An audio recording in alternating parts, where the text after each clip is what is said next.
Baik, kita mulai ya. Teman-teman semua, para awam media. Tadi kami ada 7 orang mantan hakim konstitusi ya. Di sebelah kanan saya sekali lagi Pak Marwarar, saya Hamdan Zulfa, Pak Haryono, Profesor Aswanto, Pak Ahmad Sodiki, dan yang melalui Zoom ada Ibu Profesor Maria dan Pak Palguna. Tadi masing-masing menyampaikan ungkapan perasaan ya, dan pandangannya terhadap apa yang sekarang terjadi di Mahkamah Konstitusi, khususnya tadi setelah mendengar keputusan yang dibacakan oleh Majelis Kehormatan Mahkamah Konstitusi. Kami para mantan hakim konstitusi dan juga ini mantan sekjen yang dari awal ikut mengawal dan membangun Mahkamah Konstitusi, Pak Janedri selama 12 tahun beliau. Bukan itu saja, selama di MPR beliau ikut dalam diskusi mengenai membidangi lahirnya Mahkamah Konstitusi. Termasuk Pak Haryono, saya ya, di MPR. Dan kami para mantan hakim konstitusi ini sangat berkepentingan untuk tetap menjaga harkat, martabat dan kepercayaan masyarakat terhadap Mahkamah Konstitusi. Ya. Karena Mahkamah Konstitusi ini adalah sebuah lembaga negara, lembaga peradilan yang sangat penting ya, yang dilahirkan oleh reformasi dalam mengawal kehidupan demokrasi dan konstitusi di Indonesia.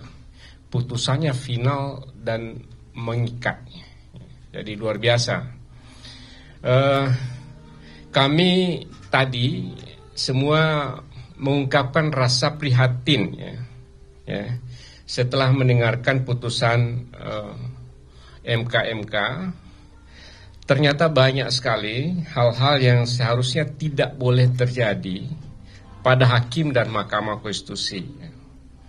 Ternyata banyak hal yang terjadi yang dapat meruntuhkan kepercayaan masyarakat terhadap Mahkamah Konstitusi, baik pada proses pemeriksaan maupun dalam putusan Mahkamah Konstitusi itu sendiri, ya, terutama terakhir yang tercermin dalam putusan nomor 90 yang ramai itu. Walaupun ya, putusan Mahkamah Konstitusi itu belum sepenuhnya memenuhi harapan masyarakat atau harapan semua pihak, ya, kami dapat memahami putusan yang dikeluarkan oleh MK ya,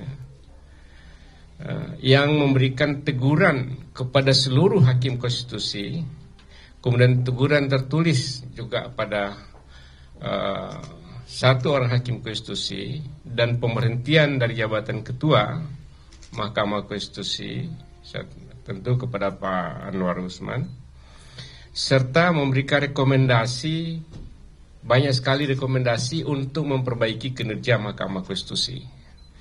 Kami berharap mudah-mudahan putusan MK dan rekomendasi-rekomendasi yang diberikan dapat dijalankan sebaik-baiknya oleh Mahkamah Konstitusi untuk menjaga, untuk mengembalikan marwah, martabat, serta kepercayaan masyarakat terhadap Mahkamah Konstitusi, terlebih lagi dalam menghadapi persisian hasil pemilu yang akan datang, yang pasti akan terjadi. Setiap agenda 5 tahunan pasti persisian hasil pemilu itu masalah yang sangat krusial yang harus diputuskan terakhir oleh Mahkamah Konstitusi. Kami juga semua para mantan hakim konstitusi sangat mengharapkan semua pihak dapat menghormati putusan yang tadi telah dijatuhkan oleh Mahkamah Konstitusi, oleh MK, oleh Majelis Kehormatan Mahkamah Konstitusi. Saya kira itulah tadi yang kami bicarakan dan kami simpulkan yang bisa kami sampaikan pada masyarakatnya melalui teman-teman media. Terima kasih. Kalau ada pertanyaan mungkin satu Pak, dua. Pak, tanya Pak. Ya. Pak, ini kan sudah diputuskan dari Harian Kompas, Pak. Pengen bertanya, Pak, kan sudah dibacakan putusannya oleh MK gitu kan, bahwa ada rekomendasi untuk diberhentikan gitu. Nah, dalam pandangan mantan hakim MK sendiri ini, apakah Pak Usman harus mundur atau seperti apa sebaiknya? Iya. Itu sangat tergantung pada yang bersangkutan. Kalau dulu ada pernah kejadian seorang hakim yang dikenai teguran ya, Pak Arsyad Sanusi dikenai teguran oleh Majelis Kehormatan dan beliau langsung mundur. Karena itu ini berpulang pada masing-masing hakim itu sendiri ya. Jadi kan masalah juga karena semua kena teguran, kalau mundur semua jadi masalah. Jadi gitu ya. Pak izin, mungkin bisa dijelaskan sedikit kenapa tidak dinyatakan berhenti dari jabatan gitu ya toh, karena memang kewenangan. Boleh pakai mic, Pak, maaf. Nah, ya. Sip. Kasih, Pak. Mungkin pertanyaannya itu lebih kepada arah sana, kenapa tidak diberhentikan dari jabatan saja? Karena ada kewenangan itu. Tetapi ini adalah sesuatu apa yang dikatakan upaya maksimal yang tidak menghambat nanti. Karena sorry to say ya, Pak Anwar iparnya presiden, yang mengeluarkan putusan pemberhentian nanti adalah presiden kan. Oleh karena itu barangkali ini akan efektif. Kalau di kultur di mana ada shame culture, tidak usah saya terjemahkan shame culture ya, semua orang akan mundur kalau keadaan seperti ini. Ini barangkali untuk menjauh Kompas, saya jauh kelihatannya. Terima kasih. Oke, masih ada? Pak Irianda dari Kompas TV. Kompas TV lagi. Ya, Pak, pemberhentian atau pencopotan dari jabatan Ketua MK.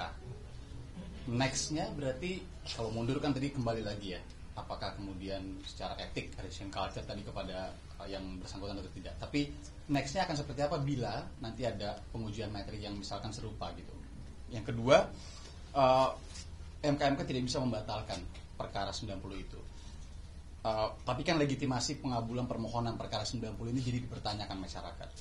Apa yang sebaiknya dilakukan masyarakat, kemudian bagaimana kita harus melihatnya? Iya. Jadi tentu yang apa tadi pertanyaannya? Putusan 90 itu seperti apa itu? Iya, tadi sebenarnya di putusan MK itu clear bahwa putusan MK tadi clear bahwa hakim ya yang memiliki konflik kepentingan untuk perkara-perkara yang berkaitan dengan Pilpres, terutama kalau ada pengujian lagi. Tadi juga disebutkan ada pengujian perkara nomor 41 yang 141 yang sudah masuk. Hakim yang memiliki konflik kepentingan sebagaimana diungkap di dalam putusan tidak boleh ikut mengambil keputusan. Dan saya kira juga ke depan kalau ada perselisihan hasil pemilihan presiden, harusnya tidak boleh ikut. Tadi di state secara tegas. Saya kira ini harus dihormati. Jadi boleh 8 orang hakim yang bersidang dan mengambil keputusan, itu boleh. Itu biasa saja, itu masih quorum. Jadi itu. Ada lagi? Ada Pak Aryono? Ya. Ini kan Pak Anwar Usman sudah diberhentikan sebagai Ketua MK ya. Mungkin dari pandangan Bapak sebagai mantan hakim MK, ada kandidat siapa pengganti Pak Anwar Usman nantinya? Iya, jadi gini, tadi diberikan deadline 2 kali 24 jam. Harapan kami semua, tadi juga kami diskusikan, seluruh hakim konstitusi dengan kebersamaan dan kompak ya. Kami berharap semua para hakim konstitusi yang ada ini penuh kebersamaan dan kompak ya, memilih kembali siapapun yang mereka pilih dengan cara sebaik-baiknya. Jadi kami berharap tetap kompak karena bagaimanapun juga tanggung jawab seluruh hakim sekarang ini ya untuk memperbaiki kepercayaan publik kepada Mahkamah Konstitusi pada saat sekarang ini. Jadi itulah harapan kami. Jadi, dalam waktu 2 hari ini kami berharap betul bahwa proses pemilihan dilakukan dengan sebaik-baiknya, tentu dengan penuh kebersamaan, hilangkan mungkin ada perbedaan yang ada. Ini proses biasa, ini penggantian pemilihan ketua MK selama ini berjalan biasa saja, dan habis pemilihan itu kompak, dan itu harapan kami. Jadi agar semua kepercayaan publik pada MK dengan kebersamaan dari para hakim dan juga seluruh jajaran di MK dapat bekerja sama dengan sebaik-baiknya dalam membangun kembali cipta dan martabat MK pada saat sekarang ini. Bapak, izin nanti dari Kompas TV. Ada 2 tim Pak izin. Pak, izin. Atau yang lain dulu, tadi Kompas dulu. Oh gitu. Ya. Izin mau bertanya, itu kan tadi kan disebutkan juga oleh Pak Jimli kan tadi terkait bahwa dengan adanya putusan gugatan baru terkait umur cawapres, dan itu kan disebutkan bahwa hanya akan mulai berlaku pada 2029 mendatang. Apakah artinya dengan putusan yang ada saat ini artinya memang sudah tidak ada peluang lain untuk merubah, dan artinya memang ya capres dan cawapres itu memang sudah tidak bisa memungkinkan dirubah lagi gitu? Iya, tergantung karena perkaranya kan sekarang ini sudah masuk. Waktu proses tahapan pemilu kan mepet nih. Ya, besok saya kira tanggal 8 ya. 13 November penetapan. Tapi batas untuk mengganti pasangan itu besok. Jadi kalau diputuskan malam ini mungkin saja kan. Kalau tapi kan tidak mungkin kalau putusan setelah melewati tahapan itu mempengaruhi. Jadi nggak mungkin putusan MK yang sudah melewati tahapan mempengaruhi proses yang sudah berjalan. Tidak boleh berlaku surut. Jadi apapun putusannya kita juga nggak tahu. Mungkin juga tetap atau mungkin juga berubah.